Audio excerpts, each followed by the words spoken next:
I won't spend another dime on an incompetent employee. That's what he said. Not behind closed doors. Not in a warning email. He said it standing, arms crossed, in the middle of HR's glass conference room, loud enough to echo across the operations floor. I didn't flinch. Just placed my badge on the table next to the untouched office mug. The coffee was still hot. The silence stretched. He blinked first. My name is Tyler Quinn. I'm 37. Systems engineer, 8 years in the same company. I designed the internal architecture behind the logistics framework they now license globally. That framework rests on a system I patented, personally, formally, legally. He hadn't bothered to ask. Dawson King, new CEO, mid-40s, fresh haircut, media smile, permanent Bluetooth. A former VC favorite with 1 exit and 5 interviews on leadership. He walked in like he owned every decision that had ever been made here, including the ones he didn't understand. By his second week, the org chart had been restructured. 3 directors were out, and we had a brand slogan with a trademark already filed. By his third, I was out. He slid a paper across the table. No review. No explanation, just separation effective immediately. I folded it once, then again, slipped it into my jacket pocket. I didn't argue, didn't defend my record, didn't bring up the upcoming event with our biggest clients and partners, didn't ask who was going to field the Q&A about the core platform, which I'd built. I just nodded once. He looked confused by how simple it was. Outside the glass room, the floor was quiet. A few glanced up from their desks. Most didn't. Someone from finance pretended to refill her water bottle just to avoid eye contact. Jason, the guy I mentored, passed by with a new badge and a fresh haircut. Didn't say a word. They'd already moved on, or thought they had. I walked to the stairwell. The elevators felt too performative. Concrete, paint fumes from the last touch-up, the buzz of fluorescence. Felt honest. My phone buzzed halfway down. Calendar reminder. Client Summit, 9:00 a.m. Monday. Tyler to present architecture roadmap. I turned off the alert. They'd reassigned the session. Strange, though, they never asked me for a transition brief. Not even a checklist. I stepped outside, parking lot full, sun hitting metal and glass. I opened the trunk, placed the slim case with my backups beside a jacket I never wore. Closed it gently. In my line of work, you document things. Not for revenge, for hygiene. I paused a second before starting the engine. There was a moment. A stillness. Then I smiled. Not out of satisfaction. Not yet, but because Monday's going to be interesting. They didn't even wait 24 hours. By the time I checked my inbox that evening, out of habit, my company credentials were already revoked. No call. No thank you. Just silence. They posted the new org chart on the employee portal by midnight. My name wasn't on it, but Jason's was. Jason Bell, 28, smart, hungry, good with slide decks. I hired him 3 years ago after reviewing his capstone project. Now, according to the company bio, he was head of systems transition. No mention of me, no footnote, not even interim. On Saturday, I got a message from a former client, one of the big ones. Hey, just saw your names off the deck for Monday.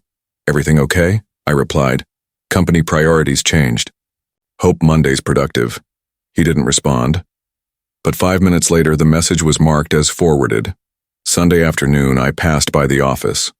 Not to linger. Just to return a monitor they forgot to ask for. Security didn't recognize me. Had to be buzzed in. The woman at reception smiled like I was a courier.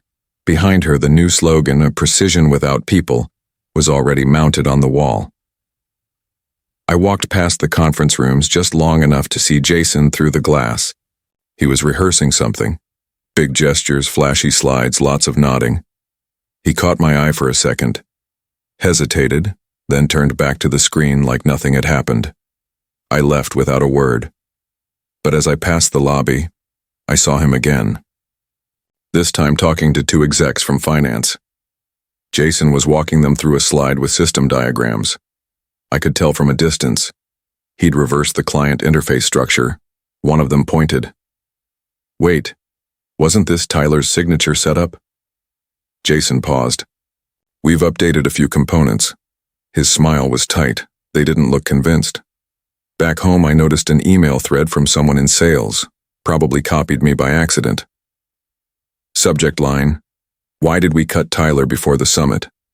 One reply, he was the only one who could handle the infrastructure pitch. And now we're sending a guy with 3 years. No one responded after that. Later that night, I got a short message from someone in ops. You showing up Monday anyway? Just asking off the record. I typed, I'll be watching, then deleted it. Typed it again, hit send. By the time I got home, my LinkedIn already had a system-generated update. Jason Bell has been promoted to head of systems transition at Norex. I clicked on it once, then closed the app. I opened the public patent database and ran a few cross-references, just to check. Their latest technical preview, the one Dawson kept hyping, included 2 layers built on my original architecture. Not an exact match, but close enough to trigger questions. I closed the tab. That night, I backed up a few files. Nothing sensitive, nothing confidential, just records I'd personally authored.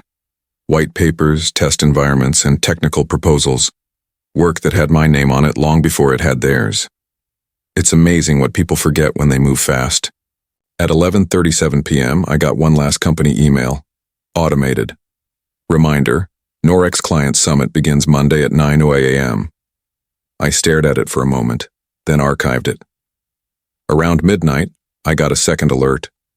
A shared drive I used to access years ago, now read-only, had just been modified. Jason was in it, probably looking for old demos. 15 minutes later, my phone rang. Private number, I let it ring, then silenced it. I checked my calendar once more. The invite to the summit was still there. I never declined it. I wasn't on the list. Didn't matter. I walked through the catering entrance. Nobody questions a man holding nothing. The summit venue was marble and cold lighting. A hotel that hosted both weddings and lawsuits. Today, it smelled like strategy, espresso, fear, and dry cleaning. Norex had the center booth. Sleek signage, recycled slogans, curated confidence. Jason paced behind the curtains, checking his mic, practicing lines like he was pitching himself. He didn't see me, but some of his engineers did. They didn't wave. I stayed near the side rail, behind the AV team. Close enough to see, not enough to be seen. The countdown ended. Jason stepped up. The lights shifted. He straightened his collar like a man about to lie on camera. Slide 1, vision. Slide 2, disruption. Slide 3, the demo. He tapped the controller. The animation hung. Silence. He tapped again. The screen went black, then flashed a line of code and an error message in red. Exception in thread. Jason laughed, too loud. Small hiccup, he said. Live demos are unpredictable. He rebooted. The error repeated. Someone coughed. A woman in the second row tilted her head and whispered to the man next to her. Jason pushed forward. We'll return to that in a minute. Let's jump to Q&A. The first hand went up from the London delegation.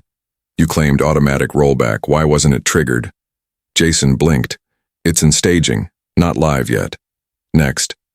Your materials list sub 300 meters latency. We clocked over 900. Those benchmarks are pre-optimizations, Jason said. Someone else. Is this platform licensed or patent secured? He paused. We developed it internally. Then a voice from the third row. Where's the original systems architect? Several people turned to look, not at the stage, at me. Jason followed their eyes. He no longer represents the company, he said, a beat too long past. Then, but our current team is more than capable. A few polite nods. Mostly silence. He moved to end the session. Further documentation will be sent. Thank you. Applause came late and thin. The lights dimmed. The next speaker didn't rush the stage. In the hallway, A man with a clipboard brushed past me, then turned back. "You were the guy behind the container system, right?" I didn't respond. He walked faster after that. At the espresso bar, the machine hissed too loud. I ordered a macchiato. Jason passed behind me, trailed by two executives. One leaned in and said, "Do we need to call legal now?" Jason didn't answer. I took a seat at the edge of the lobby, half shadowed by a marble pillar. A man in a blue suit approached. Older, sharp eyes. No badge. "Mind if I sit?" I didn't answer. He sat anyway. I watched the first half. The system wasn't ready. Didn't nod. Didn't blink. "You know Vanbrook is looking for partners," he said. Then he slid a folded card onto the table. "In case this gets uglier." He stood, adjusted his jacket, and disappeared into the crowd. Behind a divider near the media booth, two engineers argued. "You demoed the dev environment," one said. "It's what Jason approved." "It wasn't tested." We warned him. Voices lowered when they noticed me walking past. One of them looked like he wanted to speak. He didn't. I turned a corner and nearly walked into Jonas. He was the one who replaced me. The promoted shadow, always one desk behind. He gave a tight smile. "Wasn't expecting to see you here," he said. I was curious. "You could have told them." "Told who what?" He shifted. "That it needed container isolation." I looked past him. He kept going. "They're saying legal might audit the whole chain." I raised my cup. "That's above my pay grade." He looked at the floor. "It shouldn't have gone live." But it did. We stood there for 3 seconds, long enough to make it uncomfortable. Then I stepped around him. He didn't follow. Back in the main lobby, Jason stood with someone from finance, both speaking too low for anyone else. Their hands moved like they were making excuses with gestures. Past them, dropped my cup in the bin and headed for the elevator. Just before the doors closed, a woman stepped in. She glanced at me once, then looked forward. "Heard you used to run the place." "Define run," she smirked. "Define used to." The elevator pinged. She got off first. At the curb, a car pulled up. Not mine. The driver rolled down the window. "Mr. Langston?" "Wrong guy." He looked at me again, slower this time. "I don't think so." I stepped back. Behind me, someone muttered, "That's the guy who built the failover." Another voice. "And they canned him?" Laughter. Dry, like disbelief. I walked away without turning back. But halfway down the block, I stopped. Reached into my jacket, pulled out a card someone had slipped me. I turned it over. The back read, "Some systems fail quietly. Others just wait their turn." I smiled, just slightly. By Monday night, they'd changed the story. TechWire ran with the headline, "Demo Disaster." Was it sabotage from within? No names, no direct quotes, but the photo said enough. Me at a whiteboard, cropped mid-sentence, mid-explanation out of context, by design. The article mentioned, "A former engineer with unresolved IP claims." Further down, a quote from Jason, "Our systems remain secure. We're pursuing appropriate remedies." No mention of the patent, just legacy conflicts. I closed the tab and walked to a cafe on 4th. On the TV in the corner, the same article flashing behind a news anchor. Someone pointed. I didn't look back. Tuesday, 9:44 a.m. Subject line. Update on opportunity. It was from Landover Systems, the defense-adjacent AI firm I'd pitched 2 weeks earlier. The message was brief. After internal review, we're choosing to pause discussions. For now, legal has flagged potential conflicts regarding proprietary claims. Appreciate your time. No signature. Just a logo. Cold and clean. I stared at it, then closed the deck I'd built. The cover slide said, "Future-proof systems for asymmetric environments." I shut the laptop. Didn't open it again that day. That afternoon, Derek called. "Old friend? Corporate law, no fluff. They're challenging the patent." I didn't respond. "They're claiming it was built under Norex contract." It wasn't. I know. but they're pushing for a review. Preliminary injunction. 2. Blocking licensing until resolution. I waited. They'll probably try for reputational containment. There's talk of pushing the narrative that you copied their concept. Still silent. You kept all your original build logs, right? Yes. Want me to respond aggressively? No. He paused. You always play the long game? Only when I've already won. That evening I returned to the same cafe. Different. Barista, same jazz playing. A group of engineers sat near the window talking too loud. You think he really wrote the stack solo? Nah, no way he did that alone. I heard Jason pushed it live over objections. Still, the guy walks out and everything falls apart? That's legend. I stirred my espresso, left a larger tip than usual, walked out before the music changed. Wednesday. A legal envelope arrived by courier. No lawsuit, not yet. Just a formal request for ownership review and a sealed appendix.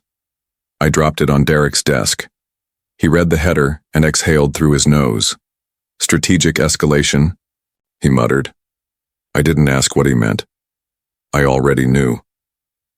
Late afternoon, I passed the Norex building. Didn't plan to.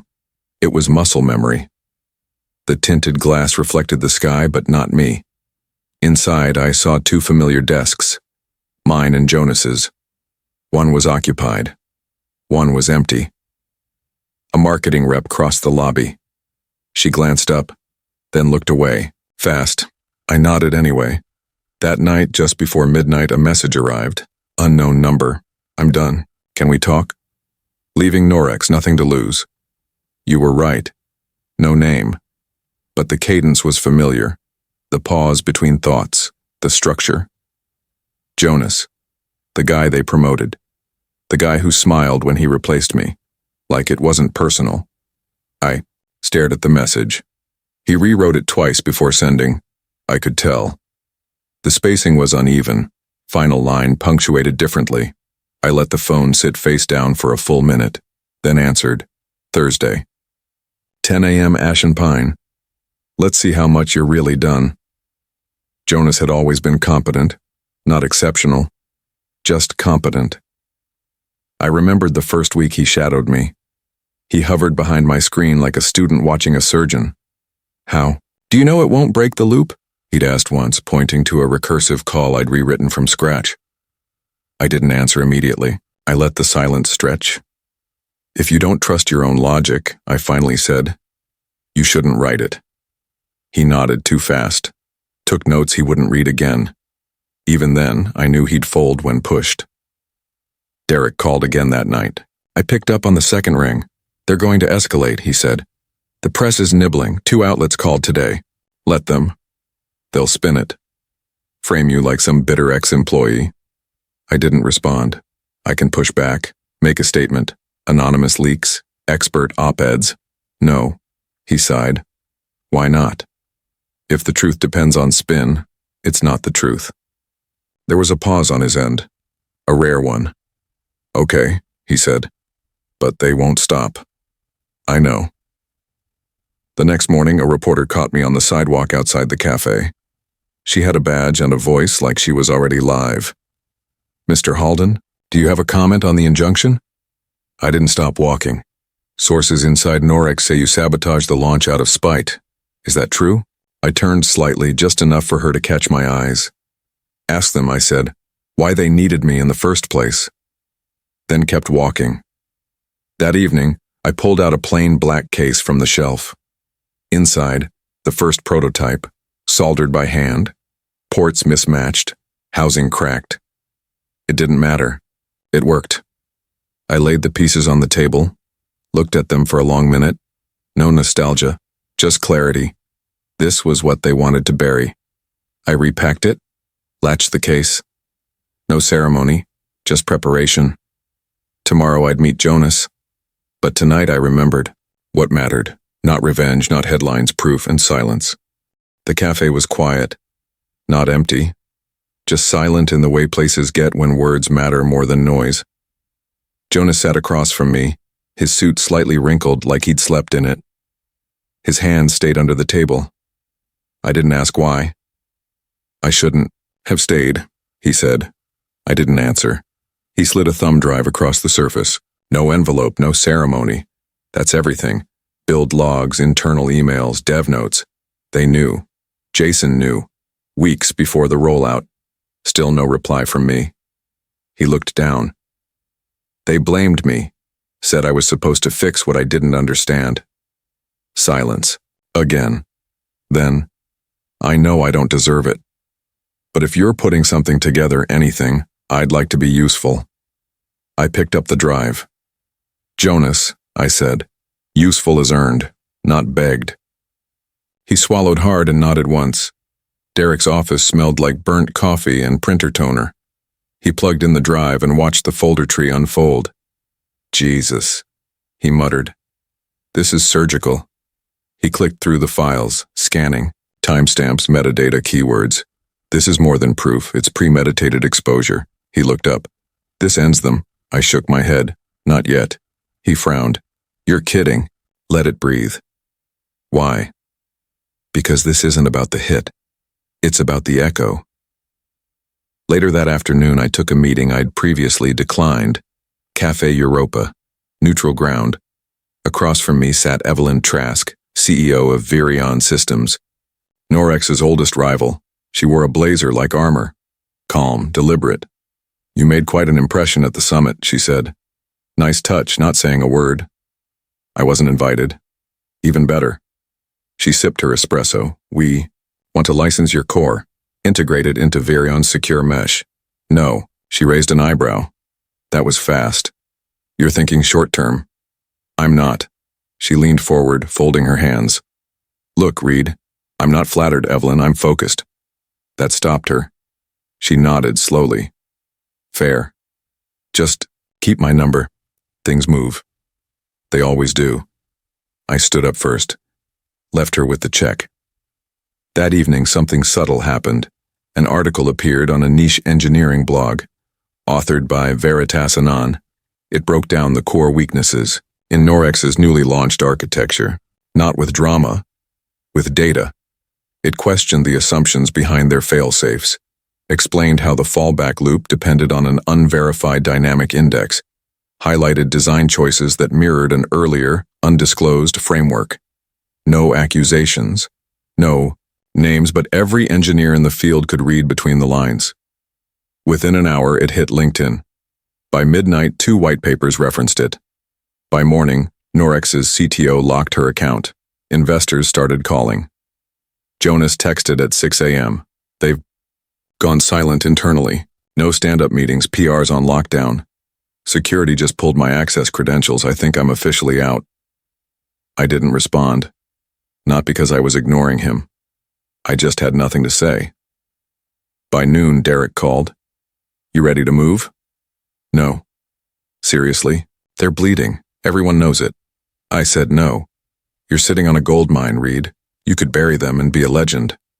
I'm not interested in burying anyone. He exhaled through the phone. Then what are you after? Control, balance, silence. But I didn't say that. That night, Evelyn called again. I didn't answer. She left a voicemail. You were right to wait. But I won't wait forever. Consider joint custody of the IP, split control oversight. I'm not Jason. I'm offering equity, not ego. I saved the message. Didn't reply. The next morning, I stood in my workshop. It wasn't much, just a converted garage with good wiring and better light. The prototype from years ago sat in a display case. Not for show, just for memory. I unlocked the case, took out the processor module, held it in my hand. Jonas had helped solder that version. He was clumsy with the iron. I'd fixed his joints quietly, never told him. Funny what we fix. Funnier what we don't. Derek met me outside the courthouse that afternoon. He was holding the official response packet. You sure about this? Yes. You're letting them hang themselves, huh? No. Then what are you doing? I looked at him. Justice isn't noise, I said. It's refusing to take more than you need, or even when you could. He held my gaze, then smiled faintly. That's gonna piss a lot of people off. Good. 3 weeks later, Norex stopped trending. No public collapse. No scandal. Just erosion. The board issued a quiet statement. Leadership realignment. Strategic recalibration.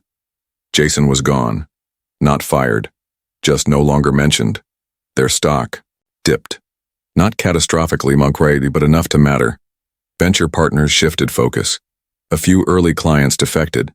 It didn't make headlines. But the silence said enough. My workspace had changed. Same desk. New location. A clean room above an old print shop. No signs. Just purpose. Derek visited once a week. Jonas twice. We spoke little. Worked more. The new iteration of the system wasn't revolutionary, just stable. Elegant, uncluttered by pitch decks or shareholder slides. I licensed it quietly, not to Evelyn, not to Virion, to a smaller firm in Norway, clean record, engineering first culture, enough to be profitable, not enough to be loud. One morning, Evelyn Trask walked in. No appointment, just a knock and a smirk. Don't worry, I'm not here to steal anything. I didn't get up, she looked around. Minimalist, she said. I like it. I nodded once. She sat across from me. No ceremony. You heard about Jason, right? Yes. Left on his own. No fuss. No one cried. Sounds about right. She smiled faintly. You did more damage by saying nothing than I've done in 15 years of war. That wasn't the goal. Still impressive. She paused, then slid a folder across the table. Joint venture proposal. No rush. I didn't open it. I'm not looking to merge, I said. I figured. But we both know something's changing, and you're at the center of it. I'm building, I said. That's enough. She stood, left the folder, didn't say goodbye. Later that week, Jonas returned. No announcement. Just walked in with coffee and a bug report. We didn't talk about Norex, didn't talk about the summit, didn't talk about what he gave me. He reviewed lines of code, flagged 2 variables, suggested a more stable fallback logic. I nodded. He stayed, the rest of the afternoon. Didn't ask for a title. Didn't need one. That evening I stood in front of the whiteboard. It was half erased. Marker residue fading. On one side, a new architecture, modular, fluid, defensible. No names attached. Jonas handed me a new marker. You want me to diagram the mesh? No, I said. I want you to challenge it. He raised an eyebrow. You think it's flawed? No, I said. But if you don't trust your own logic, you shouldn't write it, he finished. We didn't smile. Just got to work. Outside, the sun was low. The street was quiet. No victory speech. No interviews. Just a system that worked. Some things fail when built on ego, but some things, if built right, don't need noise to last.